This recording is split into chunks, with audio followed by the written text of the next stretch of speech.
Good morning, everybody. My name's Allison, and welcome to my channel. This is Green Goddess Plant Seeds and Stitching, where I share my adventures in market gardening, crafting, and cross stitch. So welcome. As you may have guessed, this is probably going to be a garden chat, a garden update for September. A few things have changed in the garden, definitely.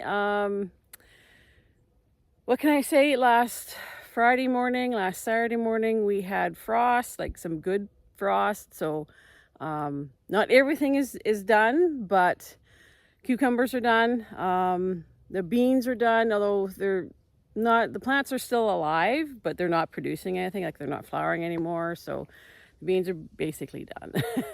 But yeah, I decided hop on and just do a quick garden update and just show you what's going on for September. You know, the garden is starting to wind down.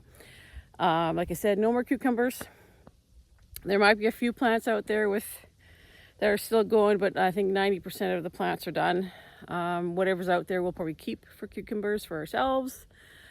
But we still have a few other things going on. We still have lots of dill, we have cabbage, we have beets, although the beets are almost done. I'm probably going to be pulling all of the beets today. We have a Tuesday evening market tonight. So today is Tuesday, August 9th, I think. Some days, yeah, there are just days where I don't even know what day it is anymore sometimes. But all the beets are going to be pulled because there's not that many left. And we actually had someone ask for beets. So they'll probably be picking them up tonight. And we still have tomatoes. The tomatoes are still looking good. We have peppers coming in, mostly hot peppers. We have jalapenos that are doing not bad. We have some sweet Italian peppers that are fantastic. They've been absolutely loaded with peppers. Those sweet Italians, we grew them for the first time last year, and we noticed that the production off them was way big. We actually get peppers off them, nice big peppers, as opposed to bell peppers, which don't do anything in our garden at all. Nothing, no bell peppers. So we're definitely going to be switching growing more and more of these sweet Italian types, because at least we're getting some production off them. It's late in the season, but at least we're getting something. The other thing that we actually got were some eggplants. We only put maybe 6 plants in the ground because they are definitely a borderline plant for us. We've been growing them or trying to grow them for the last 3-4 years. Sometimes they produce, sometimes they don't, but this year they seem to be happy enough to be producing some nice eggplants. Not big ones, but moderate sized eggplants. So what else? We got cabbage going. We got red cabbage. We got green cabbage. We got some broccoli that will probably need to be picked today. And of course our pumpkins. And maybe I'll take a walk down to our pumpkin patch. Okay, so here we are, the far end of the garden down in our pumpkin patch. You can probably see that there's been some definite frost damage out here, although not everything is dead. They are actually still growing, so that's good. We've got all manner of pumpkins, different shapes. Although our patch isn't as big as it has been in the past, we should still have enough pumpkins for a good pumpkin sale. So we've got some of these Cinderella pumpkins, so those are sort of the flattened wheel type. We've got some just straight up jack-o'-lanterns, and they're sort of the more taller barrel shaped pumpkins. Over here we got more of the squash. We got spaghetti squash. There's a gray ghost squash. There's a white pumpkin in over here too. And then over here we got, there's some ornamental ones. There's some little bitty, itty bitty ornamental ones. Of course I can't find any to show you in here, but they're those mini pumpkins that you buy in the store. And then we got pie pumpkins. We got lots of pie pumpkins, even though I cut back on how many plants I started for the pies. I think we're still going to end up with more than what we know what to do with. I mean, we do sell some, but they're not, they don't sell as quickly or as much as the the carving ones. So there's some nice racer pumpkins. And over here we got, this is a Worcester Indian pumpkin. It is a old, very old heirloom. I had trouble finding more extensive information on it other than what the seed seller provided. So, but my understanding is that the Worcester predates. Most of you are probably familiar with the Connecticut field pumpkin because it is an heirloom, and that's a pretty old heirloom. The Worcester is supposed to predate the Connecticut field by at least 100 years, so it probably dates back to at least the 1700s, I would think. But it's got a variety. It produces a variety of different shapes and sizes, kind of. But it's still a good pumpkin. It still makes a good carving pumpkin and probably a good eating pumpkin too. We got some Howdens. These are big pumpkins. I spied a really, really big one out here the other day. The Howdens are supposed to get big, so. And when we do grow our pumpkins, we do try to grow a variety of sizes. Because not everybody, there's a big one. Not everybody's going to want a big giant pumpkin, right? So we try to grow a variety. A lot of these are starting to ripen too. The smaller ones are still green, but some of the bigger ones are starting to ripen. I know we had planned to plant a much bigger pumpkin patch, but it didn't work out. We ended up buying most of our seeds locally rather than ordering them, so we didn't quite get the varieties that we wanted, but we made do with what we could get our hands on. Now I think they're looking good. We've got a nice, there's a big one. Holy moly, that's a big one. I think that's another Howden. We got Howdens, we got Aspens. I think these might be the Aspens here. We got Racers. We've got Jack-o'-lantern variety. Spirit is another variety. This looks like a sort of a taller one. Oh, all kinds in here. We've got some Jaharadale ones as well. They're an heirloom blue pumpkin. Let's see if we can't find one of those. They're an old heirloom as well. They are a fantastic storage pumpkin. If you're looking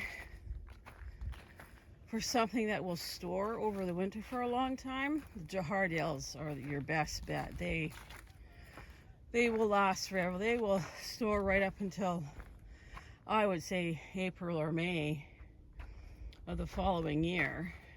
Here's one. And this is a Jahardale. And these will actually change color in storage. They'll turn from that bluey green to almost a salmony pink.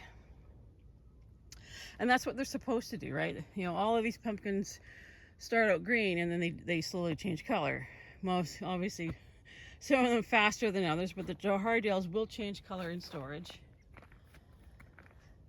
And this is more of an ornamental variety. These are the warty gnomes. They're kind of striped and bumpy looking. Prolific though, they tend to produce quite a lot. So I think I only started a handful of plants in here. Oops. There we go. There's a warty gnome. Oh. So yes, you can see the damage, the frost damage out here. We've got racer pumpkins, we've got pie pumpkins. I think this whole row was pie pumpkins of one variety or another. Well, here's some of these small little ornamental ones. These little mini pumpkins that you buy in the grocery stores for decoration. But some of those, like those, we can sell quite easily to families, you know, people with kids. I know in the past we've had school teachers come to us looking for small pumpkins that they can allow their students to decorate. So in here there is gray ghost squash. So that's what this is. It's a gray ghost. There's another one. It almost looks kind of similar to the Jahardales, but it's a modern hybrid. Somewhere in this mess, there's also the black fatsu, which is a Japanese winter squash. You've got spaghetti squash, and I think there's a celebration squash in here somewhere too. Somewhere in this mess of vines. Yes, and then we've got some sunflowers way down at the end there. And then this section over here was hot peppers, but it ended up being so overgrown with weeds that we just could not keep up with the weeding in this area, which is unfortunate, but it is what it is, you know. Every gardening year is different. You know, we have some things do better one year and others years not. So, I mean, last year we had a fantastic sweet corn crop, and this year I think 70% of the seeds that we put in didn't germinate. We've got some corn here that's coming that is actually finally ready. Like, you know, you want corn to be early. You want it at least for mid-August here, if not earlier, if you can get it earlier. But this stuff that did come up is only just ready now. And I think what we will do is go through and pull everything that's ready. And we'll take it to the market. We'll eat some of it ourselves, but we'll take whatever we can to the markets on the Fridays that we've got left. I'm sure it will sell. As you can see, it's not very tall at all. Like what, 5'3", and the corn it's barely coming up to my shoulders, so it's very short. It didn't do well at all. We were not impressed with the germination. And there was a lot of seeds that we bought that didn't come up that we bought brand new. Like I'm sure I've mentioned in previous videos, like the onion seeds, we bought brand new onion seeds. None of them germinated, so we don't know what the problem was. We've never had that issue before with seeds that we've ordered from seed houses. I mean, sometimes we order from Stokes, we order from Vessie's, we order from a couple other smaller places. This year we didn't get to do that. We just didn't have the funds to place those big orders. So we went with seed from a local gardening store, and the seed didn't come up. Yeah, not impressed. Over here we have peppers. These were a mix of hot and sweet peppers. These got one good weeding, and then we never made it back to them. We've actually had some good pickings of jalapenos. We had good pickings of the sweet Italian. We've got one row here of these, I believe, are the Escamillos. They are a type of sweet Italian. When they're mature, they turn like a golden yellow or golden orange. We've had good pickings off of these. Nice. Really nice. We have much better success with these Italian sweet types as opposed to a bell. Like the bell peppers just do not do anything in our garden, but these sweet Italian types are fantastic. They actually produce for us. We got celery here that's looking absolutely phenomenal. We've never really grown it before, and it's looking really good. There's some nice big stalks in there. So I think we're gonna leave it for another week or two and then start cutting it in time for the Thanksgiving weekend. Maybe a couple weeks before the Thanksgiving weekend we'll start harvesting this, because that's when people will be looking for this kind of thing. And if it's refrigerated, it'll keep, right? If people buy it early, they can refrigerate it, and then it should keep in time for Thanksgiving. And this is my mess of a tomato patch. It's they're all falling over. Most of them got staked, some of them didn't. Even the ones that did get staked are falling over because the plants are so big. These ones in here got one good pruning, and then I never made it back to them to maintain that pruning and keep them tidy looking. But what do you do? That's the way the summer is. But you know what? I've been picking tomatoes out of here almost every day or every second day. These cherries are looking really good. These are sun golds. They look fantastic. I've got sweet aperitifs. I've got Helsing Junction Blues for cherries. There's a few oddballs that I don't know what they are. Plants that I didn't actually plant. These ones in here, this is a Manx Marble, which I am saving seeds for because I'm not sure if I can get the seeds again for it. These cherries over here, these are the sweet aperitifs.